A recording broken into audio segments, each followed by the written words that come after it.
Frankenstein by Mary Shelley. Chapter 5. It was on a dreary night of November that I beheld the accomplishment of my toils. With an anxiety that almost amounted to agony, I collected the instruments of life around me, that I might infuse a spark of being into the lifeless thing that lay at my feet. It was already 1 in the morning, the rain pattered dismally against the panes, and my candle was nearly burnt out, when, by the glimmer of the half-extinguished light, I saw the dull yellow eye of the creature open Nandan. It breathed hard, and a convulsive motion agitated its limbs. How can I describe my emotions at this catastrophe, or how delineate the wretch whom with such infinite pains and care I had endeavoured to form? His limbs were in proportion, and I had selected his features as beautiful. Beautiful! Great God! His yellow skin scarcely covered the work of muscles and arteries. Beneath his hair was of a lustrous black, and flowing his teeth of a pearly whiteness.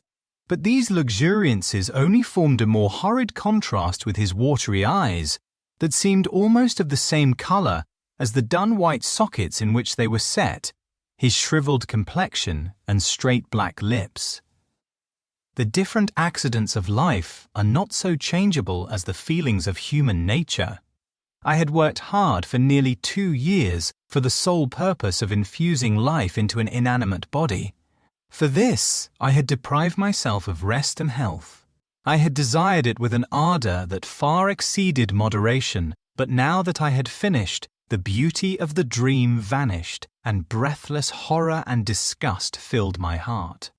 Unable to endure the aspect of the being I had created, I rushed out of the room and continued a long time traversing my bedchamber, unable to compose my mind to sleep.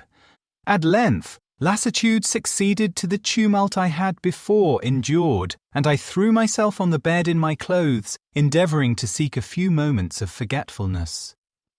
But it was in vain. I slept, indeed, but I was disturbed by the wildest dreams.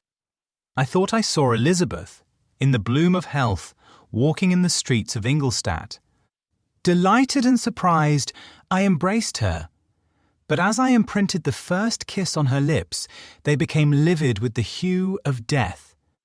Her features appeared to change, and I thought that I held the corpse of my dead mother in my arms. A shroud enveloped her form, and I saw the grave worms crawling in the folds of the flannel. I started from my sleep with horror. A cold dew covered my forehead, my teeth chattered, and every limb became convulsed, when, by the dim and yellow light of the moon, as it forced its way through the window shutters, I beheld the wretch, the miserable monster whom I had created. He held up the curtain at the bed, and his eyes, if eyes they may be called, were fixed on me. His jaws opened, and he muttered some inarticulate sounds, while a grin wrinkled his cheeks. He might have spoken, but I did not hear. One hand was stretched out, seemingly to detain me, but I escaped and rushed downstairs. I took refuge in the courtyard belonging to the house which I inhabited, where I remained during the rest of the night, walking up and down in the greatest agitation, listening attentively, catching and fearing each sound as if it were to announce the approach of the demoniacal corpse to which I had so miserably given life. Oh! No mortal could support the horror of that countenance. A mummy again endued with animation could not be so hideous as that wretch. I had gazed on him while unfinished. He was ugly then, but when those muscles and joints were rendered capable of motion, it became a thing such as even Dante could not have conceived.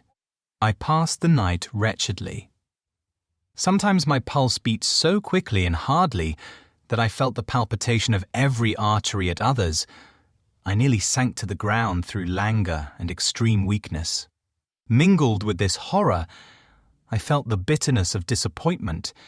Dreams that had been my food and pleasant rest for so long a space were now become a hell to me, and the change was so rapid, the overthrow so complete. Morning, dismal and wet, at length dawned and discovered to my sleepless and aching eyes the church of Ingolstadt, its white steeple and clock, which indicated the 6th hour. The porter opened the gates of the court, which had that night been my asylum, and I issued into the streets, pacing them with quick steps, as if I sought to avoid the wretch whom I feared every turning of the street would present to my view. I did not dare return to the apartment which I inhabited, but felt impelled to hurry on, although drenched by the rain which poured from a black and comfortless sky. I continued walking in this manner for some time, endeavouring by bodily exercise to ease the load that weighed upon my mind. I traversed the streets without any clear conception of where I was or what I was doing. My heart palpitated in the sickness of fear, and I hurried on with irregular steps, not daring to look about me, like one who, on a lonely road, doth walk in fear and dread, and, having once turned round, walks on, and turns no more his head, because he knows a frightful fiend doth close behind him tread. Coleridge's Ancient Mariner. Continuing thus, I came at length opposite to the inn at which the various diligences and carriages usually stopped. Here I paused. I knew not why, that I remained some minutes with my eyes fixed on a coach that was coming towards me from the other end of the street. As it drew nearer, I observed that it was the Swiss diligence. It stopped just where I was standing, and on the door being opened, I perceived Henry Clerval, who, on seeing me, instantly sprung out. "My dear Frankenstein," exclaimed he, "how glad I am to see you! How fortunate that you should be here at the very moment of my alighting! Nothing could equal my delight on seeing Clerval. His presence brought back to my thoughts my father, Elizabeth, and all those scenes of home so dear to my recollection. I grasped his hand, and in a moment forgot my horror and misfortune. I felt suddenly, and for the first time during many months, calm and serene joy. I welcomed my friend, therefore, in the most cordial manner, and we walked towards my college. Clerval continued talking for some time about our mutual friends and his own good fortune in being permitted to come to Ingolstadt. "You may easily believe," said he, "how great was the difficulty to persuade my father that all necessary knowledge was not comprised in the noble art of bookkeeping, and, indeed, I believe I left him incredulous to the last, for his constant answer to my unwearied entreaties was the same as that of the Dutch schoolmaster in The Vicar of Wakefield. I have 10,000 florins a year without Greek, I eat heartily without Greek. But his affection for me at length overcame his dislike of learning, and he has permitted me to undertake a voyage of discovery to the land of knowledge. It gives me the greatest delight to see you. But tell me how you left my father, brothers, and Elizabeth." "Very well, and very happy. Only a little uneasy that they hear from you so seldom. By the by, I mean to lecture you a little upon their account myself. But, my dear Frankenstein," continued he, stopping short and gazing full in my face, "I did not before remark how very ill you appear. So thin and pale, you look as if you had been watching for several nights. You have guessed right. I have lately been so deeply engaged in one occupation that I have not allowed myself sufficient rest, as you see. But I sincerely hope, that all these employments are now at an end, and that I am at length free. I trembled excessively. I could not endure to think of, and far less to allude to, the occurrences of the preceding night. I walked with a quick pace, and we soon arrived at my college. I then reflected, and the thought made me shiver, that the creature whom I had left in my apartment might still be there, alive and walking about. I dreaded to behold this monster, but I feared still more that Henry should see him. Entreating him, therefore, to remain a few minutes at the bottom of the stairs, I darted up towards my own room. My hand was already on the lock of the door before I recollected myself. I then paused, and a cold shivering came over me. I threw the door forcibly open, as children are accustomed to do when they expect a spectre to stand in waiting for them on the other side, but nothing appeared. I stepped fearfully in. The apartment was empty, and my bedroom was also freed from its hideous guest.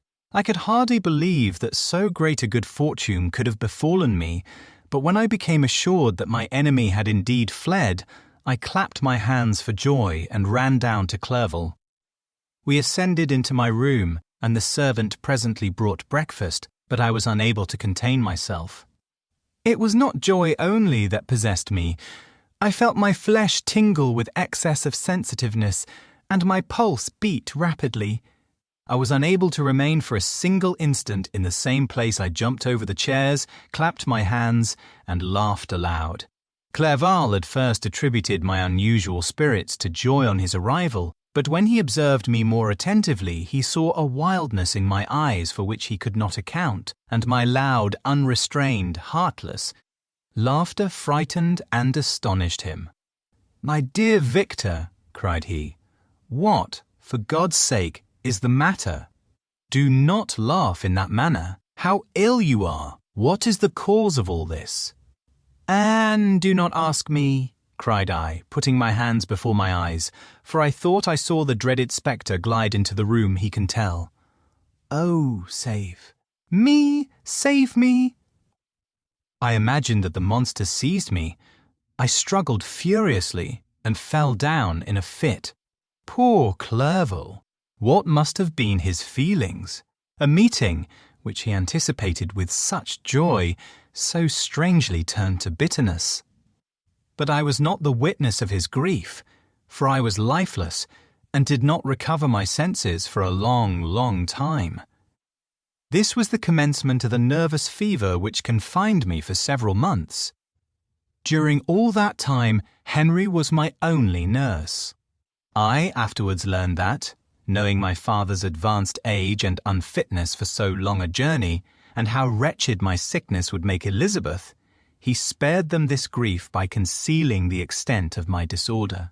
He knew that I could not have a more kind and attentive nurse than himself, and, firm in the hope he felt of my recovery, he did not doubt that, instead of doing harm, he performed the kindest action that he could towards them in Karain. But I was in reality very ill, and surely nothing but the unbounded and unremitting attentions of my friend could have restored me to life. The form of the monster on whom I had bestowed existence was for ever before my eyes, and I raved incessantly concerning him. Doubtless my words surprised Henry. He at first believed them to be the wanderings of my disturbed imagination, but the pertinacity with which I continually recurred to the same subject persuaded him that my disorder indeed owed its origin to some uncommon and terrible event. By very slow degrees, and with frequent relapses that alarmed and grieved my friend, I recovered.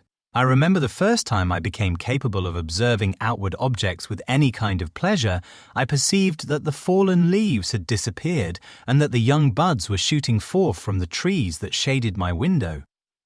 It was a divine spring, and the season contributed greatly to my convalescence. I felt also sentiments of joy and affection revive in my bosom. My gloom disappeared, and in a short time I became as cheerful as before I was attacked by the fatal passion. "Dearest Clerval," exclaimed I, "how kind, how very good you are to me! This whole winter, instead of being spent in study, as you promised yourself, has been consumed in my sick room. How shall I ever repay you? I feel the greatest remorse for the disappointment of which I have been the occasion, but you will forgive me. You will repay me entirely if you do not discompose yourself, but get well as fast as you can, and since you appear in such good spirits, I may speak to you on one subject, may I not?" I trembled. One subject? What could it be? Could he allude to an object on whom I dared not even think? "Compose yourself," said Clerval, who observed my change of colour. "I will not mention it if it agitates you. But your father and cousin would be very happy if they received a letter from you in your own handwriting.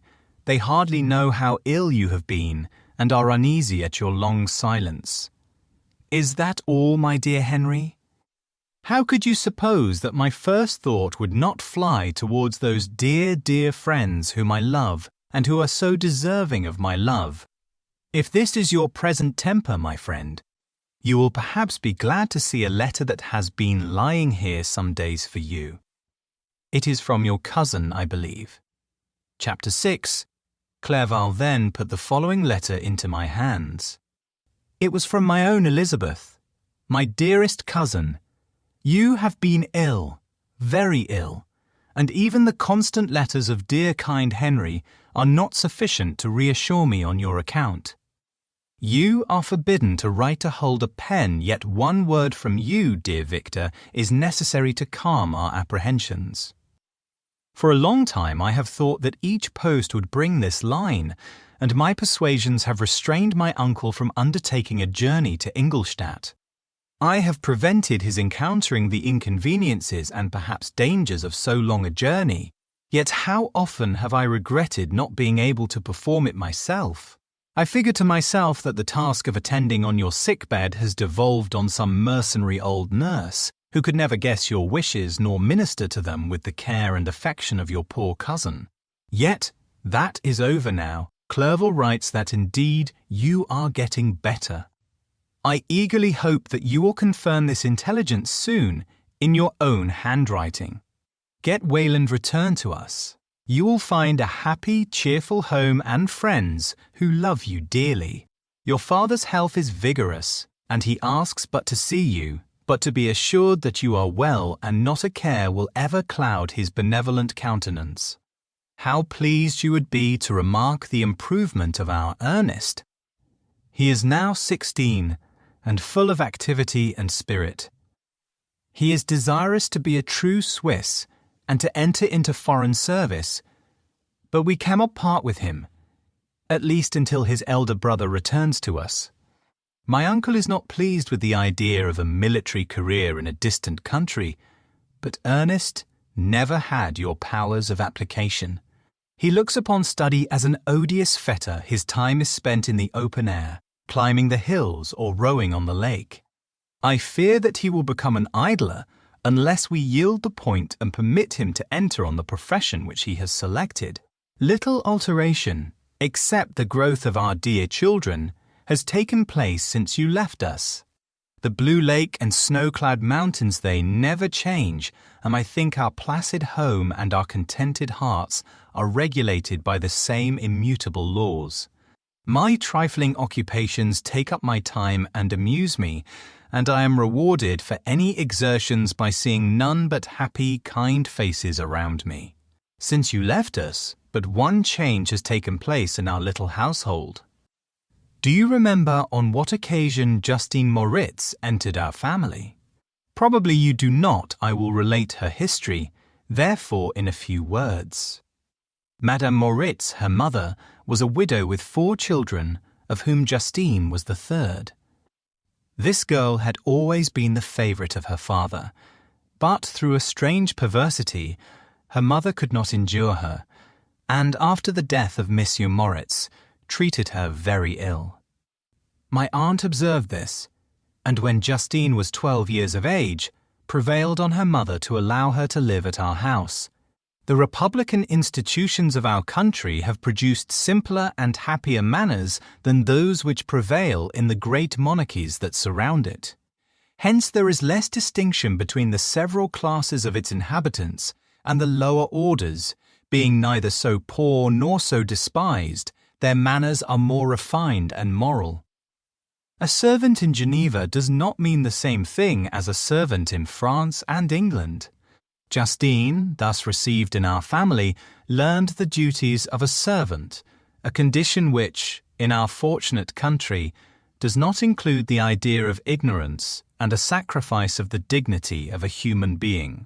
Justine, you may remember, was a great favourite of yours, and I recollect you once remarked that if you were in an ill humour, one glance from Justine could dissipate it. For the same reason that Ariosto gives concerning the beauty of Angelica, she looked so frank-hearted, happy.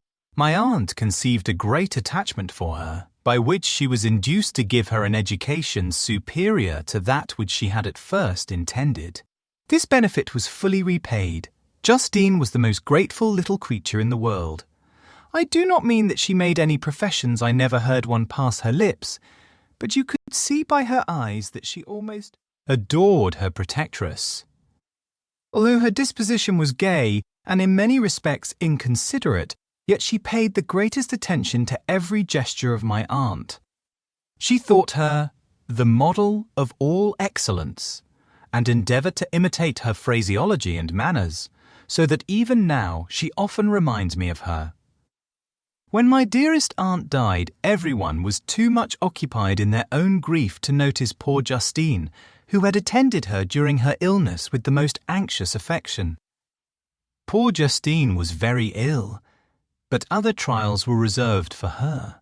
One by one, her brothers and sister died, and her mother, with the exception of her neglected daughter, was left childless. The conscience of the woman was troubled. She began to think that the deaths of her favourites was a judgment from heaven to chastise her partiality. She was a Roman Catholic, and I believe her confessor confirmed the idea which she had conceived. Accordingly, a few months after your departure for Ingolstadt, Justine was called home by her repentant mother. Poor girl! She wept when she quitted our house. She was much altered since the death of my aunt. Grief had given softness and a winning mildness to her manners, which had before been remarkable for vivacity. Nor was her residence at her mother's house of a nature to restore her gaiety. The poor woman was very vacillating in her repentance. She sometimes begged Justine to forgive her unkindness, but much oftener accused her of having caused the deaths of her brothers and sister. Perpetual fretting at length threw Madame Moritz into a decline, which at first increased her irritability, but she is now at peace for ever. She died on the first approach of cold weather, at the beginning of this last winter. Justine has just returned to us, and I assure you I love her tenderly. She is very clever and gentle, and extremely pretty, as I mentioned before. Her mien and her expression continually remind me of my dear aunt. I must say also a few words to you, my dear cousin, of little darling William. I wish you could see him.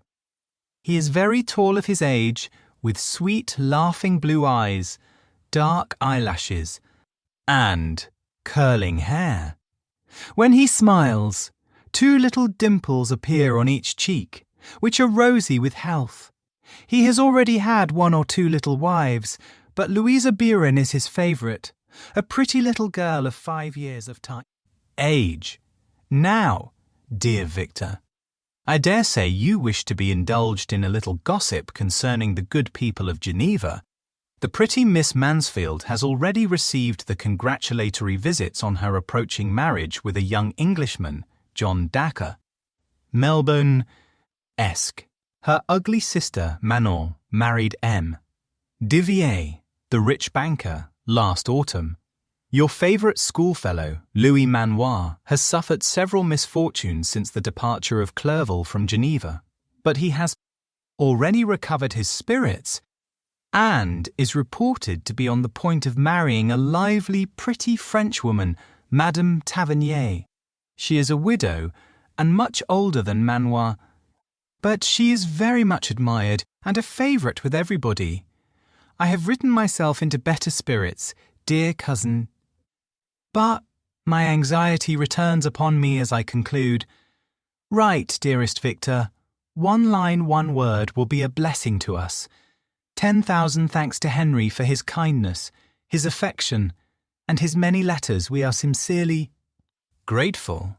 Adieu, my cousin, my cousin. Take care of yourself and, I entreat you, write. Elizabeth Lavenza, Geneva, March 18, 17. Dear, dear Elizabeth, I exclaimed when I had read her letter. I will write instantly and relieve them from the anxiety they must feel. I wrote, and this exertion greatly fatigued me, but my convalescence had commenced and proceeded regularly. In another fortnight I was able to leave my chamber. One of my first duties on my recovery was to introduce Clerval to the several professors of the university. In doing this, I underwent a kind of rough usage, ill befitting the wounds that my mind had sustained. Ever since the fatal night, the end of my labours, and the beginning of my misfortunes, I had conceived a violent antipathy even to the name of natural philosophy. When I was otherwise quite restored to health, the sight of a chemical instrument would renew all the agony of my nervous symptoms. Henry saw this and had removed all my apparatus from my view. He had also changed my apartment, for he perceived that I had acquired a dislike for the room which had previously been my laboratory. But these cares of Clerval were made of no avail when I visited the professors. M. Waldman inflicted torture when he praised, with kindness and warmth, the astonishing progress I had made in the sciences. He soon perceived that I disliked the subject, but not guessing the real cause, he attributed my feelings to modesty and changed the subject from my improvement to the science itself, with a desire, as I evidently saw, of drawing me out. What could I do? He meant to please, and he tormented me. I felt as if he had placed carefully, one by one, in my view, those instruments which were to be afterwards used in putting me to a slow and cruel death. I writhed under his words, yet dared not exhibit the pain I felt. Clerval, whose eyes and feelings were always quick in discerning the sensations of others, declined the subject, alleging, in excuse, his total ignorance, and the conversation took a more general turn. I thanked my friend from my heart, but I did not speak. I saw plainly that he was surprised, but he never attempted to draw my secret from me. And, although I loved him with a mixture of affection and reverence that knew no bounds, yet I could never persuade myself to confide in him that event which was so often present to my recollection, but which I feared the detail to another would only impress more deeply. M. Krempe was not equally docile, and, in my condition at that time, of almost insupportable sensitiveness, his harsh, blunt encomiums gave me even more pain than the benevolent approbation of Monsieur Waldman. "D.N. the fellow!" cried he. "M. Clerval. I assure you he has outstripped us all. I stare if you please. But it is nevertheless true. A youngster who but a few years ago believed in Cornelius Agrippa as firmly as in the gospel has now set himself at the head of the university, and if he is not soon pulled down, we shall all be out of countenance. I, continued he, observing my face expressive of suffering, Monsieur Frankenstein is modest tar, an excellent quality in a young man. Young men should be diffident of themselves, you know. M. Clerval. I was myself when young, but that wears out in a very short time. M. Krempe had now commenced an eulogy on himself, which happily turned the conversation from a subject that was so annoying to me. Clerval had never sympathized in my tastes for natural science, and his literary pursuits differed wholly from those which had occupied me. He came to the university with the design of making himself complete master of the Oriental languages, and thus he should open a field for the plan of life he had marked out for himself. Resolved to pursue no inglorious career, he turned his eyes toward the east, as affording scope for his spirit of enterprise. The Persian, Arabic, and Sanskrit languages engaged his attention, and I was easily induced to enter on the same studies. Idleness had ever been irksome to me, and now that I wished to fly from reflection and hated my former studies, I felt great relief in being the fellow pupil with my friend, and found not only instruction but consolation in the works of the Orientalists. I did not, like him, attempt a critical knowledge of their dialects, for I did not contemplate making any other use of them than temporary amusement. I read merely to understand their meaning, and they well repaid my labours. Their melancholy is soothing, and their joy elevating, to a degree I never experienced in studying the authors of any other country. When you read their writings, life appears to consist in a warm sun and a garden of roses, in the smiles and frowns of a fair enemy, and the fire that consumes your own heart. How different from the manly and heroical poetry of Greece and Rome! Some are passed away in these occupations, and my return to Geneva was fixed for the latter end of autumn. But being delayed by several accidents, winter and snow arrived, the roads were deemed impassable, and my journey was retarded until the ensuing spring. I felt this delay very bitterly, for I longed to see my native town and my beloved friends. My return had only been delayed so long, from an unwillingness to leave Clerval in a strange place, before he had become acquainted with any of its inhabitants. The winter, however, was spent cheerfully, and although the spring was uncommonly late, when it came, its beauty compensated for its dilatoriness. The month of May had already commenced, and I expected the letter daily which was to fix the date of my departure, when Henry proposed a pedestrian tour in the environs of Ingolstadt, that I might bid a personal farewell to the country I had so long inhabited. I acceded with pleasure to this proposition. I was fond of exercise, and Clerval had always been my favoured companion in the ramble of this nature that I had taken among the scenes of my native country. We passed a fortnight in these perambulations. My health and spirits had long been restored, and they gained additional strength from the salubrious air I breathed, the natural incidents of our progress, and the conversation of my friend. Study had before secluded me from the intercourse of my fellow creatures, and rendered me unsocial, but Clerval called forth the better feelings of my heart. He again taught me to love the aspect of nature and the cheerful trend. Faces of children. Excellent friend! How sincerely you did love me, and endeavour to elevate my mind until it was on a level with your own. A selfish pursuit had cramped and narrowed me until your gentleness and affection warmed and opened my senses. I became the same happy creature who, a few years ago, loved and beloved by all, had no sorrow or care. When happy, inanimate nature had the power of bestowing on me the most delightful sensations. A serene sky and verdant fields filled me with ecstasy. The present season was indeed divine. The flowers of spring bloomed in the hedges, while those of summer were already in bud. I was undisturbed by thoughts which during the preceding year had pressed upon me, notwithstanding my endeavours to throw them off, with an invincible burden. Henry rejoiced in my gaiety and sincerely sympathized in my feelings. He exerted himself to amuse me, while he expressed the sensations that filled his soul. The resources of his mind on this occasion were truly astonishing. His conversation was full of imagination, and very often, in imitation of the Persian and Arabic writers, he invented tales of wonderful fancy, passion. At other times he repeated my favourite poems, or drew me out into arguments, which he supported with great ingenuity. We returned to our college on a Sunday afternoon. The peasants were dancing, and everyone we met appeared gay and happy. My own spirits were high, and I bounded along with feelings of unbridled joy and hilarity. Chapter 7. On my return, I found the following letter from my father.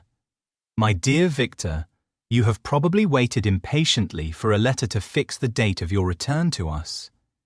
And I was at first tempted to write only a few lines, merely mentioning the day on which I should expect you.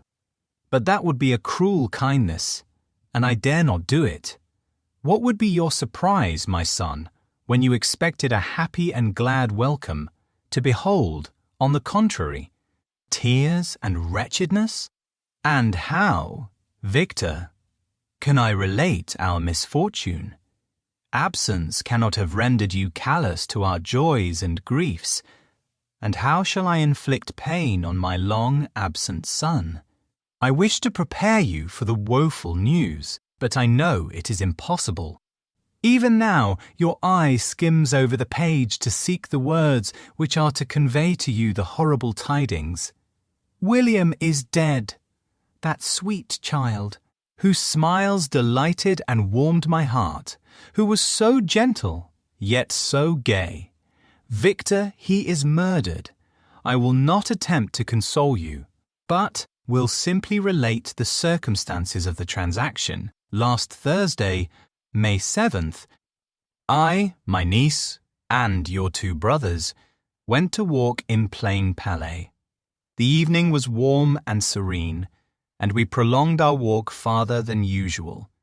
It was already dusk before we thought of returning, and then we discovered that William and Ernest, who had gone on before, were not to be found. We accordingly rested on a seat until they should return. Presently Ernest came and inquired if we had seen his brother. He said that he had been playing with him, that William had run away to hide himself, and that he vainly sought for him, and afterwards waited for a long time, but that he did not return.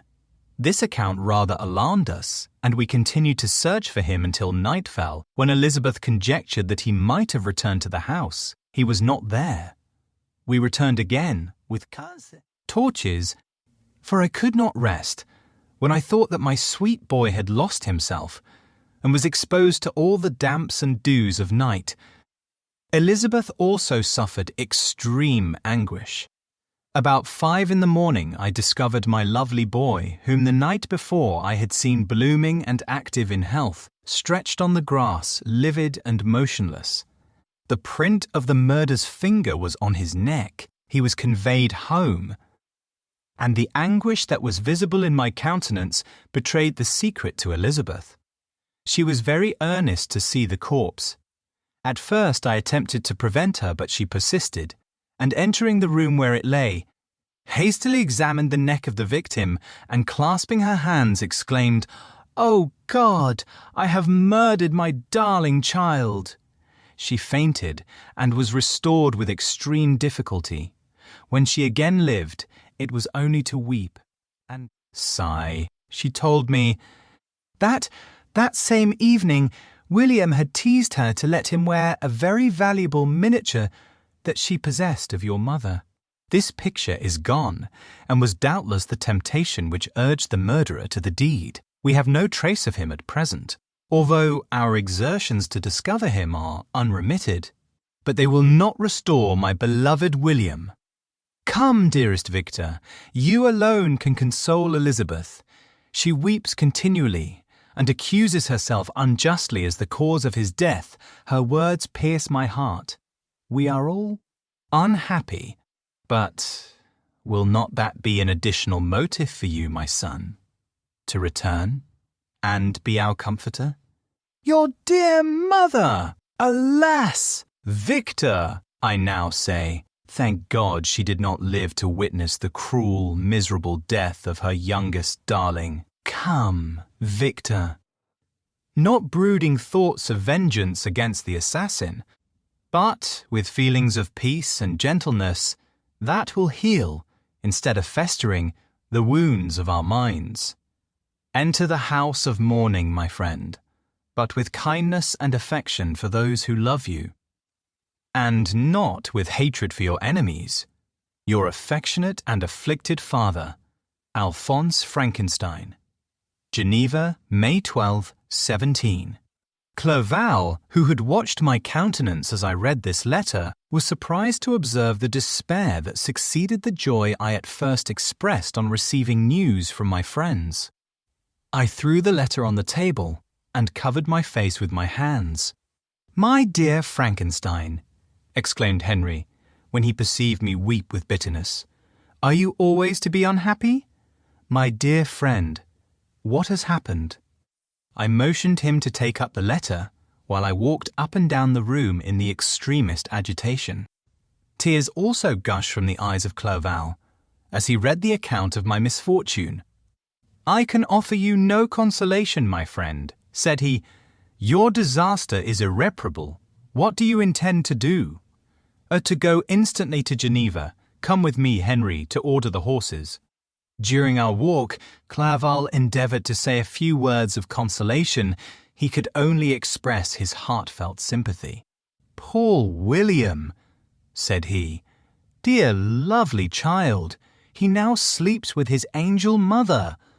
Who that had seen him bright and joyous in his young beauty, but must weep over his untimely loss, to die so miserably, to feel the murderer's grasp?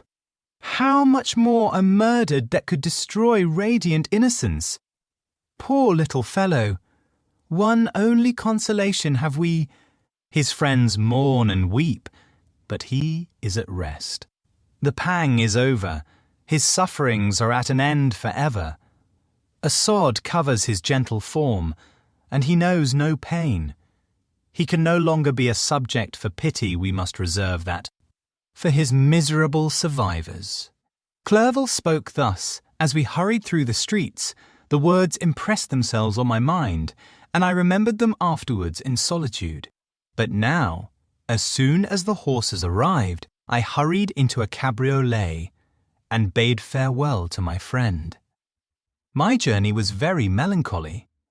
At first I wished to hurry on, for I longed to console and sympathize with my loved and sorrowing friends, but when I drew near my native town, I slackened my progress. I could hardly sustain the multitude of feelings that crowded into my mind. I passed through scenes familiar to my youth, but which I had not seen for nearly 6 years. How altered everything might be during that time!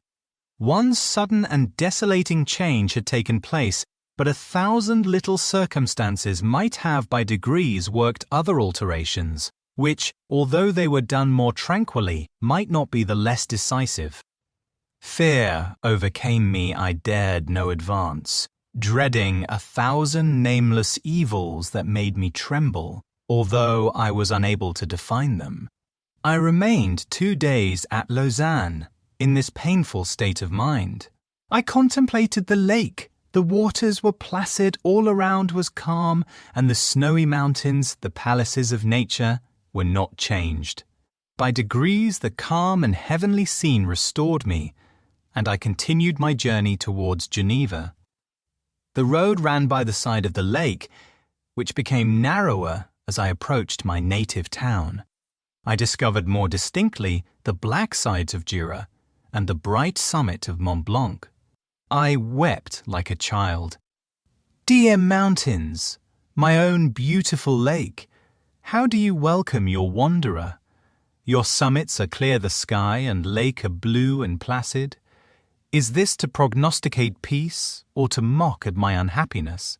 I fear, my friend, that I shall render myself tedious by dwelling on these preliminary circumstances, but they were days of comparative happiness, and I think of them with pleasure. My country, my beloved country, who but a native can tell the delight I took in again beholding thy streams, thy mountains, and, more than all, thy lovely lake? Yet, as I drew nearer home, grief and fear again overcame me. Night also closed around, and when I could hardly see the dark mountains, I felt still more gloomily. The picture appeared a vast and dim scene of evil, and I foresaw obscurely that I was destined to become the most wretched of human beings. Alas! I prophesied truly, and failed only in one single circumstance, that in all the misery I imagined and dreaded, I did not conceive the 100th part of the anguish I was destined to endure. It was completely dark when I arrived in the environs of Geneva. The gates of the town were already shut, and I was obliged to pass the night at Secheron, a village at the distance of half a league from the city. The sky was serene, and, as I was unable to rest, I resolved to visit the spot where my poor William had been murdered. As I could not pass through the town, I was obliged to cross the lake in a boat to arrive at Plain Palais. During this short voyage, I saw the lightning playing on the summit of Mont Blanc in the most beautiful figures. The storm appeared to approach rapidly, and, on landing, I ascended a low hill that I might observe its progress. It advanced, the heavens were clouded, and I soon felt the rain coming slowly in large drops, but its violence quickly increased. I quitted my seat and walked on, although the darkness and storm increased every minute, and the thunder burst with a terrific crash over my head. It was echoed from Salarev, the Juras, and the Alps of Savoy. Vivid flashes of lightning dazzled my eyes, illuminating the lake, making it appear like a vast sheet of fire. Then, for an instant, everything seemed of a pitchy darkness, until the eye recovered itself from the preceding flash. The storm, as is often the case in Switzerland, appeared at once in various parts of the heavens. The most violent storm hung exactly north of the town, over the part of the lake which lies between the promontory of Bellerive and the village of Copperate. Another storm enlightened Jura with faint flashes, and another darkened and sometimes disclosed the Mole, a peaked mountain to the east of the lake. While I watched the tempest, so beautiful yet terrific, I wandered on with a hasty step. This noble war in the sky elevated my spirits. I clasped my hands and exclaimed aloud, "William, dear angel, this is thy funeral, this thy dirge." As I said these words, I perceived in the gloom a figure which stole from behind a clump of trees near me. I stood fixed, gazing intently. I could not be mistaken. A flash of lightning illuminated the object, and discovered its shape plainly to me. Its gigantic stature, and the deformity of its aspect more hideous than belongs to humanity, instantly informed me that it was the wretch, the filthy demon, to whom I had given life. What did he there? Could he be? I shuddered at the conception, the murderer of my brother. No sooner did that idea cross my imagination than I became convinced of its truth. My teeth chattered, and I was forced to lean against a tree for support. The figure passed me quickly, and I lost it in the gloom. Nothing in human shape could have destroyed the fair child. He was the murderer. I could not doubt it. The mere presence of the idea was an irresistible proof of the fact. I thought of pursuing the devil, but it would have been in vain, for another flash discovered him to me hanging among the rocks of the nearly perpendicular ascent of Mont Salérève, a hill that bounds Plainpalais on the south. He soon reached the summit and disappeared. I remained motionless. The thunder ceased, but the rain still continued, and the scene was enveloped in an impenetrable darkness. I revolved in my mind the events which I had until now sought to forget, the whole train of my progress toward the creation, the appearance of the works of my own hands, at my bedside its departure. 2 years had now nearly elapsed since the night on which he first received life, and was this his first crime? Alas! I had turned loose into the world a depraved wretch, whose delight was in carnage and misery had he not murdered my brother. No one can conceive the anguish I suffered during the remainder of the night, which I spent, cold and wet, in the open air. But I did not feel the inconvenience of the weather. My imagination was busy in scenes of evil and despair. I considered the being whom I had cast among mankind, and endowed with the will and power to effect purposes of horror, such as the deed which he had now done, nearly in the light of my own vampire, my own spirit let loose from the grave, and forced to destroy all that was dear to me. Day dawned, and I directed my steps towards the town. The gates were open, and I hastened to my father's house. My first thought was to discover what I knew of the murderer, and cause instant pursuit to be made. But I paused when I reflected on the story that I had to tell. A being whom I myself had formed and endued with life had met me at midnight among the precipices of an inaccessible mountain. I remembered also the nervous fever with which I had been seized just of the time that I dated my creation, and which would give an air of delirium to a tale otherwise so utterly improbable.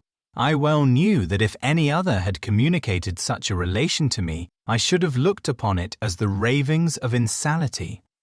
Besides, the strange nature of the animal would elude all pursuit, even if I was so far credited as to persuade my relatives to commence it. And then, of what use would be pursuit? Who could arrest a creature capable of scaling the overhanging sides of Mont Salérève? These reflections determined me, and I resolved to remain silent. It was about 5 in the morning when I entered my father's house. I told the servants not to disturb the family and went into the library to attend their usual hour of rising. 6 years had elapsed, passed in a dream but for one indelible trace, and I stood in the same place where I had last embraced my father before my departure for Ingolstadt. Beloved and venerable parent. He still remained to me.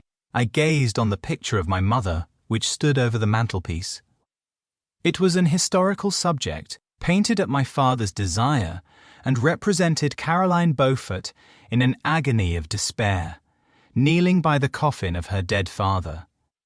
Her garb was rustic, and her cheek pale, but there was an air of dignity and beauty that hardly permitted the sentiment of pity.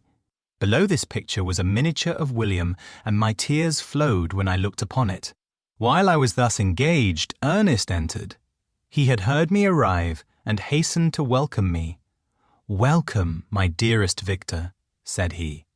"Ah, I wish you had come 3 months ago, and then you would have found us all joyous and delighted. You come to us now to share a misery which nothing can alleviate. Yet your presence will, I hope, revive our father, who seems sinking under his misfortune, and your persuasions will induce poor Elizabeth to cease her vain and tormenting self-accusations. Poor William, he was our darling and our pride." Tears, unrestrained, fell from my brother's eyes.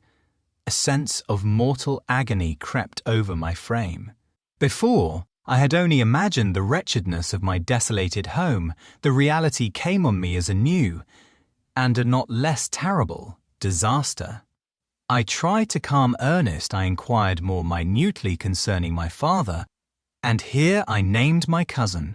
"She, most of all," said Ernest, "requires consolation. She accused herself of having caused the death of my brother, and that made her very wretched. But since the murderer has been discovered and the murderer discovered, good. God, how can that be? Who could attempt to pursue him?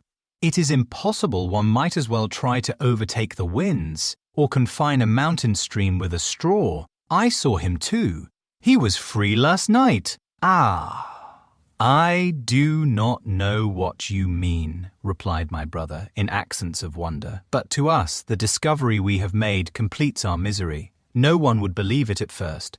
And even now Elizabeth will not be convinced, notwithstanding all the evidence. Indeed, who would credit that Justine Moritz, who was so amiable and fond of all the family, could suddenly become so capable of so frightful, so appalling a crime?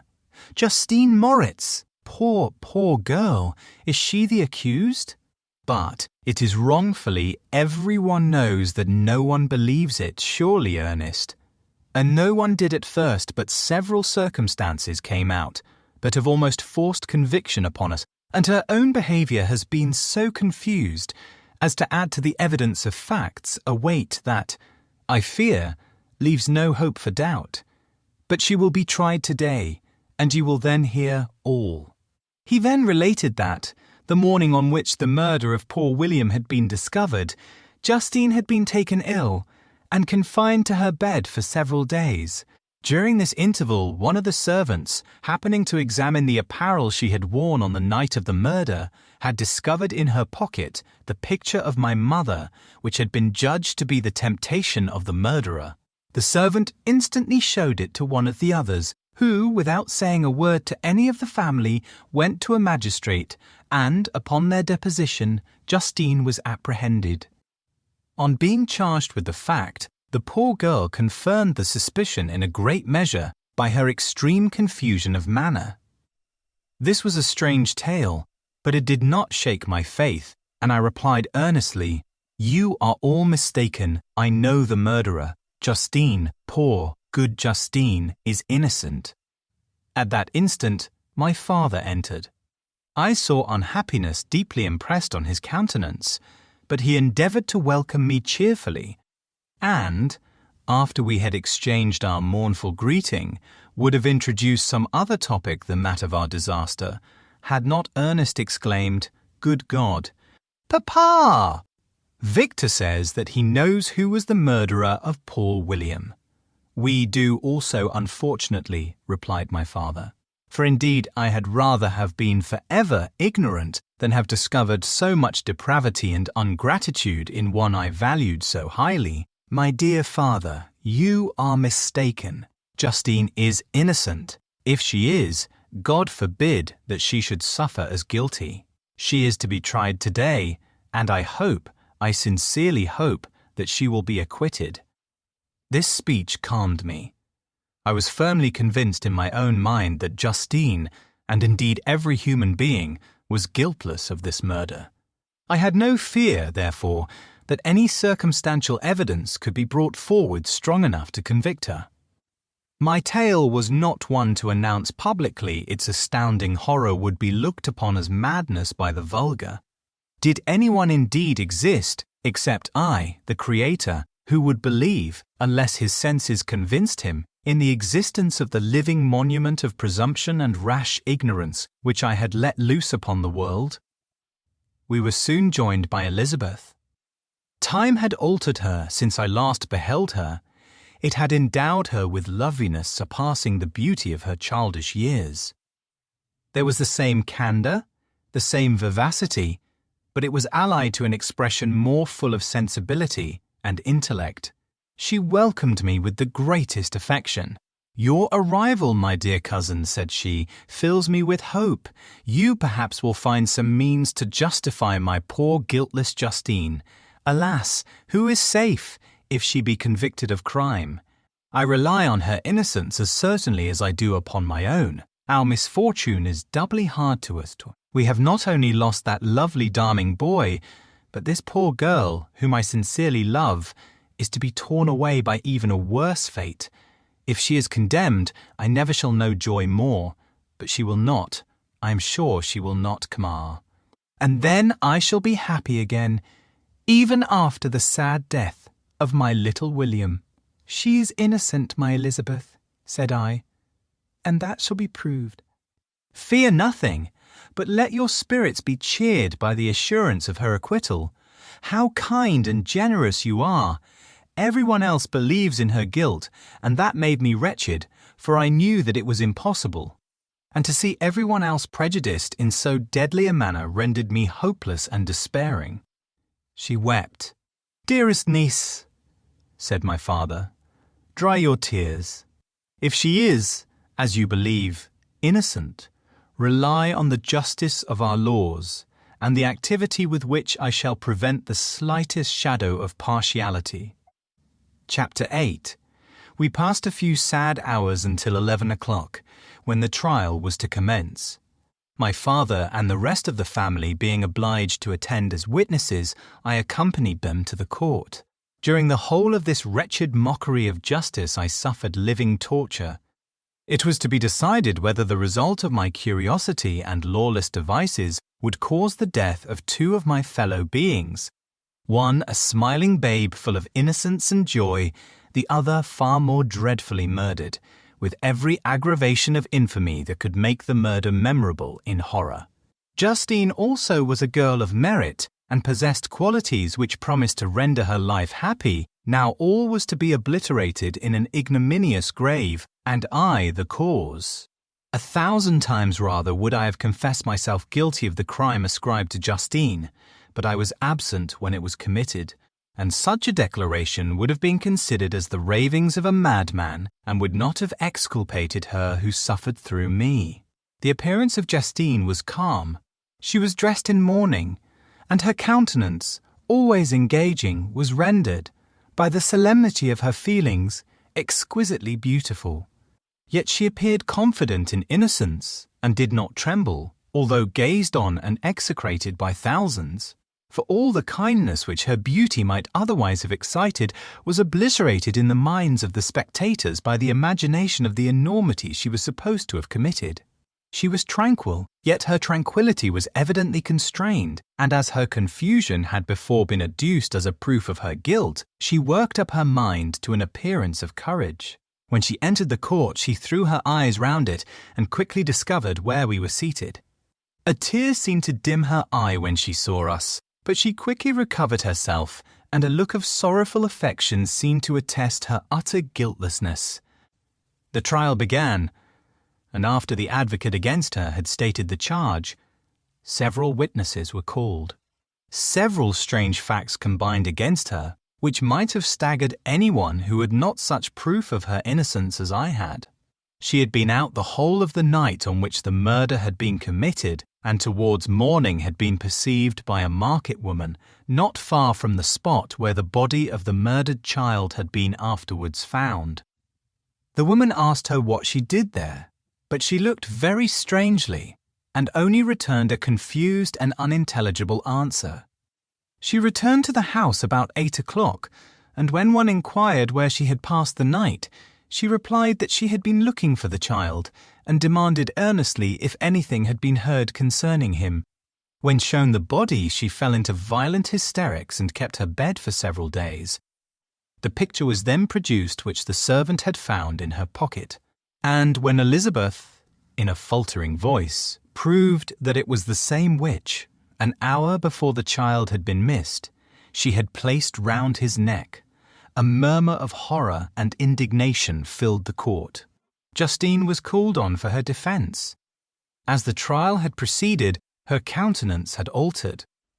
Surprise, horror, and misery were strongly expressed. Sometimes she struggled with her tears, but when she was desired to plead, she collected her powers and spoke in an audible although variable voice. "God knows," she said, "how entirely I am innocent, but I do not pretend that my protestations should acquit me. I rest my innocence on a plain and simple explanation of the facts which have been adduced against me, and I hope the character I have always borne will incline my judges to a favourable interpretation where any circumstance appears doubtful or suspicious." She then related that, by the permission of Elizabeth, she had passed the evening of the night on which the murder had been committed at the house of an aunt at Chêne, a village situated at about a league from Geneva. On her return, at about 9 o'clock, she met a man who asked her if she had seen anything of the child who was lost. She was alarmed by this account and passed several hours in looking for him when the gates of Geneva were shut, and she was forced to remain several hours of the night in a barn belonging to a cottage, being unwilling to call up the inhabitants, to whom she was well known. Most of the night she spent here watching towards morning. She believed that she slept for a few minutes. Some steps disturbed her, and she awoke. It was dawn, and she quitted her asylum, that she might again endeavour to find my brother. If she had gone near the spot where his body lay, it was without her knowledge. That she had been bewildered when questioned by the market woman was not surprising, since she had passed a sleepless night and the fate of poor William was yet uncertain. Concerning the picture, she could give no account. "I know," continued the unhappy victim, "how heavily and fatally this one circumstance weighs against me, but I have no power of explaining it. And when I have expressed my utter ignorance, I am only left to conjecture concerning the probabilities by which it might have been placed in my pocket. But here also I am checked. I believe that I have no enemy on earth, and none surely would have been so wicked as to destroy me wantonly. Did the murderer place it there? I know of no opportunity afforded him for so doing, or, if I had, why should he have stolen the jewel, to part with it again so soon? I commit my cause to the justice of my judges, yet I see no room for hope. I beg permission to have a few witnesses examined concerning my character, and if their testimony shall not overweigh my supposed guilt, I must be condemned, although I would pledge my salvation on my innocence." Several witnesses were called who had known her for many years, and they spoke well of her, but fear and hatred of the crime of which they supposed her guilty rendered them timorous and unwilling to come forward. Elizabeth saw even this last resource, her excellent dispositions and irreproachable conduct, about to fail the accused, when, although violently agitated, she desired permission to address the court. "I am," said she, the cousin of the unhappy child who was murdered, or rather his sister, for I was educated by and have lived with his parents ever since and even long before his birth. It may therefore be judged indecent in me to come forward on this occasion, but when I see a fellow creature about to perish through the cowardice of her pretended friends, I wish to be allowed to speak, that I may say what I know of her character. I am well acquainted with the accused. I have lived in the same house with her, at one time for 5, and at another for nearly 2 years. During all that period she appeared to me the most amiable and benevolent of human creatures. She nursed Madame Frankenstein, my aunt, in her last illness, with the greatest affection and care, and afterwards attended her own mother during a tedious illness, in a manner that excited the admiration of all who knew her, after which she again lived in my uncle's house, where she was beloved by all the family. She was warmly attached to the child who is now dead, and acted towards him like a most affectionate mother. For my own part, I do not hesitate to say that, notwithstanding all the evidence produced against her, I believe and rely on her perfect innocence. She had no temptation for such an action. As to the bauble on which the chief proof rests, if she had earnestly desired it, I should have willingly given it to her, so much do I esteem and value her. A murmur of approbation followed Elizabeth's simple and powerful appeal, but it was excited by her generous interference, and not in favour of poor Justine, on whom the public indignation was turned with renewed violence, charging her with the blackest ingratitude. She herself wept as Elizabeth spoke, but she did not answer. My own agitation and anguish was extreme during the whole trial. I believed in her innocence, I knew it. Could the demon who had, I did not for a minute doubt, murdered my brother, also in his hellish sport, have betrayed the innocent to death and ignominy? I could not sustain the horror of my situation, and when I perceived that the popular voice and the countenances of the judges had already condemned my unhappy victim, I rushed out of the court in agony. The tortures of the accused did not equal mine. She was sustained by innocence, but the fangs of remorse tore my bosom and would not forego their hold. I passed a night of unmingled wretchedness. In the morning I went to the court, my lips and throat were parched. I dared not ask the fatal question, but I was known, and the officer guessed the cause of my visit. The ballots had been thrown, they were all black, and Justine was condemned. I cannot pretend to describe what I then felt. I had before experienced sensations of horror, and I have endeavoured to bestow upon them adequate expressions, but words cannot convey an idea of the heart-sickening despair that I then endured. The person to whom I addressed myself added that Justine had already confessed her guilt. That evidence, he observed, was hardly required in so glaring a case, but I am glad of it, and, indeed, none of our judges like to condemn a criminal upon circumstantial evidence, be it ever so decisive. This was strange and unexpected intelligence. What could it mean? Had my eyes deceived me? And was I really as mad as the whole world would believe me to be if I disclosed the object of my suspicions? I hastened to return home, and Elizabeth eagerly demanded the result. "My cousin," replied I, "it is decided, as you may have expected, all judges had rather that 10 innocent should suffer than that 1 guilty should escape. But she has confessed." This was a dire blow to poor Elizabeth, who had relied with firmness upon Justine's innocence. "Alas," said she, "how shall I ever again believe in human goodness? Justine, whom I loved and esteemed as my sister, how could she put on those smiles of innocence only to betray?"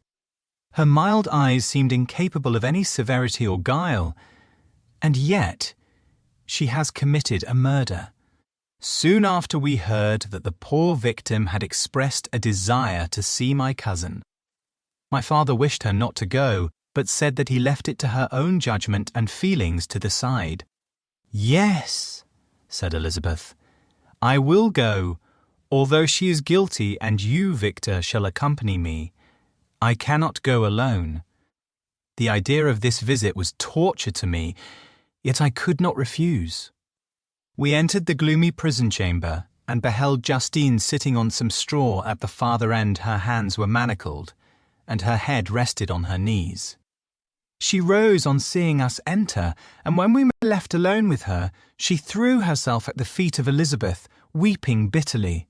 My cousin wept also. "Oh, Justine," said she, "why did you rob me of my last consolation? I relied on your innocence, and although I was then very wretched, I was not so miserable as I am now. And do you also believe that I am so very, very wicked? Do you also join with my enemies to crush me, to condemn me as a murderer?" Her voice was suffocated with sobs. "Rise, my poor girl," said Elizabeth. "Why do you kneel, if you are innocent? I am not one of your enemies. I believed you guiltless, notwithstanding every evidence, until I heard that you had yourself declared your guilt. That report, you say, is false. And be assured, dear Justine, that nothing can shake my confidence in you for a moment but your own confession. I did confess, but I confessed a lie. I confessed that I might obtain absolution. But now that falsehood lies heavier at my heart than all my other sins. The God of heaven forgive me. Ever since I was condemned, my confessor has besieged me. He threatened and menaced until I almost began to think that I was the monster that he said I was. He threatened excommunication and hellfire in my last moments if I continued obdurate. Dear lady, I had none to grass. Support me. All looked on me as a wretch doomed to ignominy and perdition. What could I do? In an evil hour I subscribed to a lie, and now only am I truly miserable. She paused, weeping, and then continued, "I thought with horror, my sweet lady, that you should believe your Justine, whom your blessed aunt had so highly honoured, and whom you loved, was a creature capable of a crime which none but the devil himself could have perpetrated. Dear William, dearest blessed child, I soon shall see you again in heaven, where we shall all be happy. And that consoles me, going as I am to suffer ignominy and death. Oh, Justine, forgive me for having for one moment distrusted you. Why did you confess? But do not mourn, dear girl. Do not fear. I will proclaim, I will prove your innocence. I will melt the stony hearts of your enemies by my tears and prayers. You shall not die. You, my playfellow, my companion, my companion. Sister, perish on the scaffold. No, no. I never could survive so horrible a misfortune. Justine shook her head mournfully. I do not fear to die. She said that pang is past. God raises my weakness and gives me courage to endure the worst. I leave a sad and bitter world. And if you remember me and think of me as of one unjustly condemned, I am resigned to the fate awaiting me. Learn from me, dear lady, to submit in patience to the will of heaven. During this conversation, I had retired to a corner of the prison room where I could conceal the horrid anguish that possessed me. Despair? Who dared talk of that? The poor victim, who on the morrow was to pass the awful boundary between life and death, felt not, as I did, such deep and bitter agony. I gnashed my teeth and ground them together, uttering a groan that came from my inmost soul. Justine started. When she saw who it was, she approached me and said, "Dear sir, you are very kind to visit me. You, I hope, do not believe that I am guilty." I could not answer.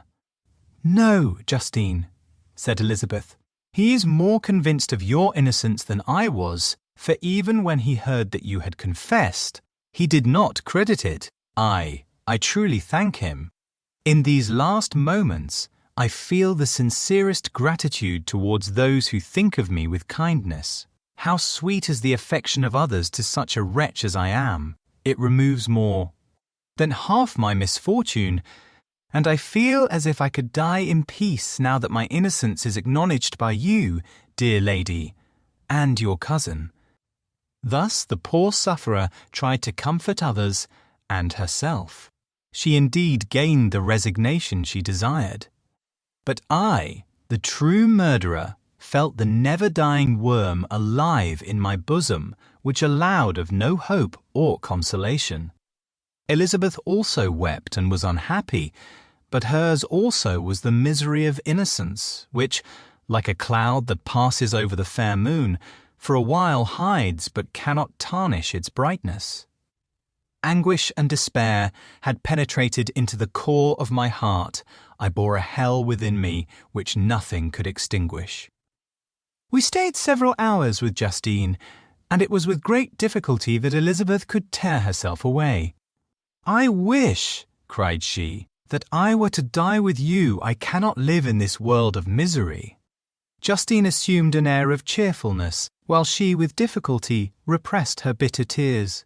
She embraced Elizabeth and said in a voice of half-suppressed emotion, "Farewell, sweet lady, dearest Elizabeth, my beloved and only friend. May heaven, in its bounty, bless and preserve you. May this be the last misfortune that you will ever suffer. Live and be happy and make others so." And on the morrow, Justine died. Elizabeth's heartrending eloquence failed to move the judges from their settled conviction in the criminality of the saintly sufferer. My passionate and indignant appeals were lost upon them, and when I received their cold answers and heard the harsh, unfeeling reasoning of these men, my purposed avowal died away on my lips. Thus I might proclaim myself a madman, but not revoke the sentence passed upon my wretched victim. She perished on the scaffold as a murderess. From the tortures of my own heart, I turned to contemplate the deep and voiceless grief of my Elizabeth. This also was my doing, and my father's woe, and the desolation of that late so smiling home, all was the work of my thrice accursed hands. Ye weep, unhappy ones, but these are not your last tears. Again shall you raise the funeral wail, and the sound of your lamentations shall again and again be heard. Frankenstein, your son, your kinsman, your early, much-loved friend, he who would spend each vital drop of blood for your sakes, who has no thought nor sense of joy, except as it is mirrored also in your dear countenances, who would fill the air with blessings and spend his life in serving you, he bids you weep, to shed countless tears, happy beyond his hopes. If thus inexorable fate be satisfied, and if the destruction pause before the peace of the grave have succeeded to your sad torments. Thus spoke my prophetic soul, as, torn by remorse, horror, and despair, I beheld those I loved spend vain sorrow upon the graves of William and Justine, the first hapless victims to my unhallowed arts.